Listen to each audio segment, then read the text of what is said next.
तपाईहरूको देउता देवालयमा हुन्छ, हामी कलाकारको देउता वृक्षालयमा हुन्छ। त्यता धेरै देउता, यता म एउटा। मेरो संस्कारले भन्छ कर्मको थालनीमा देवतालाई ढोग्नुपर्छ। ढोगिसकेपछि देउताले पनि आशीर्वाद दिँदै ताली ठोक्नुपर्छ।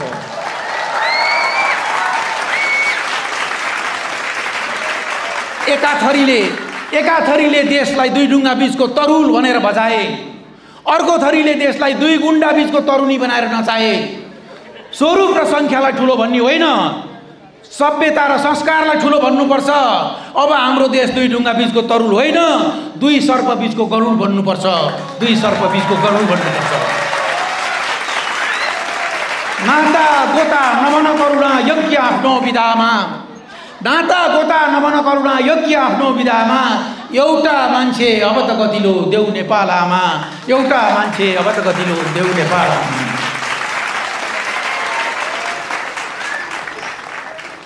अब जति भने पनि नटेर्नेहरूलाई हामीले बर्ती नभनौँ। अब हाम्रो सामाजिक कुरातिर लाग्छु म। सामाजिक कुरामा पनि अब कुन वर्गलाई भनौँ भन्दा आफ्नै उमेरको अधवंशी वर्गको चरित्र बयान गर्न चाहन्छु। अधवंशी पुरुषको चरित्र, अधवंशी महिलाको चरित्र, सामाजिक चरित्र अब कसैसँग मेल खाएमा यो संयोग मात्रै हुनेछ है। मेरो साथीहरूको चरित्र, मित्र चरित्र। चिटिक्क तरुणी पुरुषस्य भाग्य, दैव नजानाति थाङकोट कटस्य। चिटिक्क परेर तरुणी भाग्यमानी पुरुषले थाङकोट कटायो भने कहाँ गएर बस्छ भन्ने कुरो भगवान्लाई पनि थाहा हुन्न रे।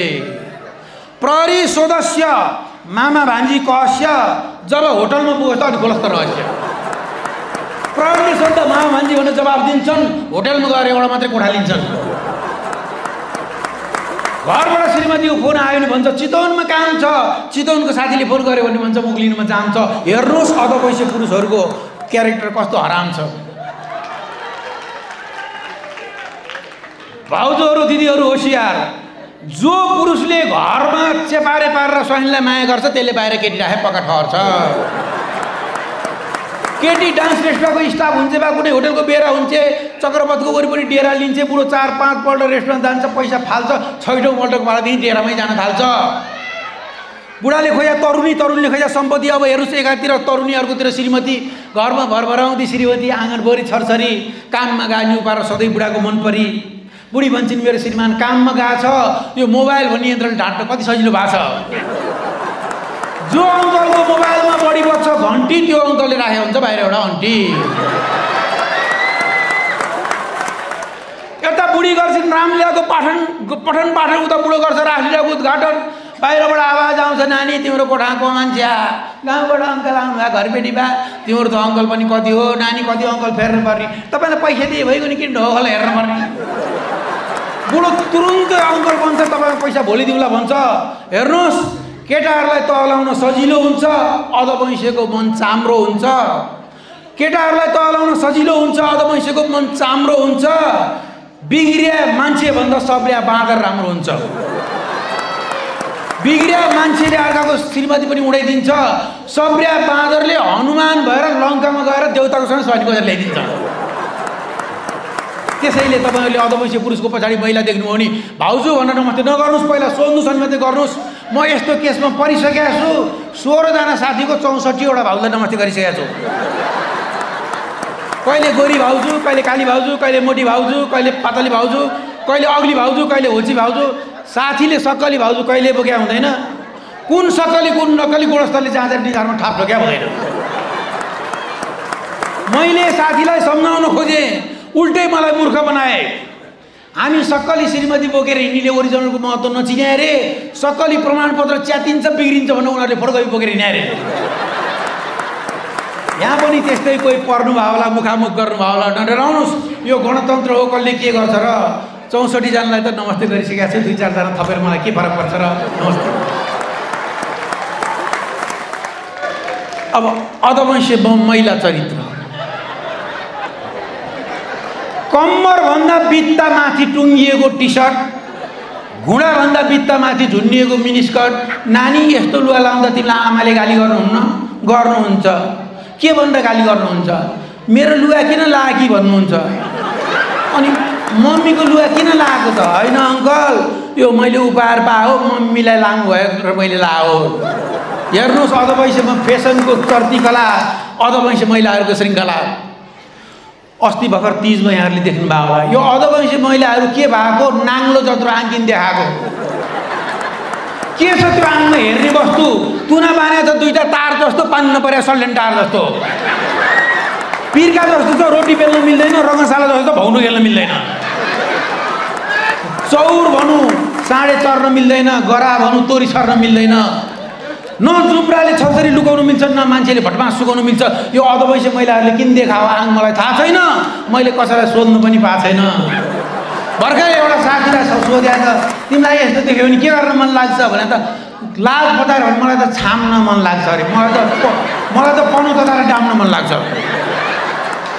छोराले बिहे पास गरिसक्यो, बुढी पार्लर धाउनु पर्ने, बुढाको चाडा दाँत झरिसक्यो, बुढी भुँडी देखाएर पेन्सिल हिल लाउनु पर्ने। यो 40 बुढीहरूले किन देखाउनु पर्यो भुँडी?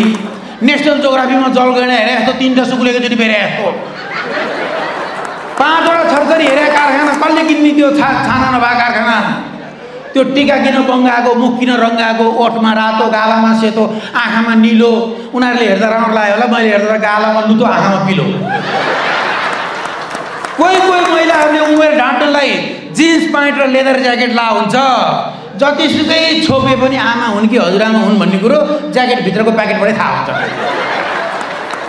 हेर्नुहोस्, महिलाहरू अधवैंशी भएपछि देउतातिर लाग्दो रहेछन्, लौनीसँग भाग्दो रहेछन्। हप्तामा 7 दिन व्रत, आइतबार सूर्यको, सोमबार महादेवको, मङ्गलबार गणेशको, बुधबार लक्ष्मीको, बिहिबार बगलामुखी, शुक्रबार सन्तोषीमा, शनिबार सङ्कटा। 7 दिन देउताको पालो, हामी चाहिँ स्वास्नी गोठालो।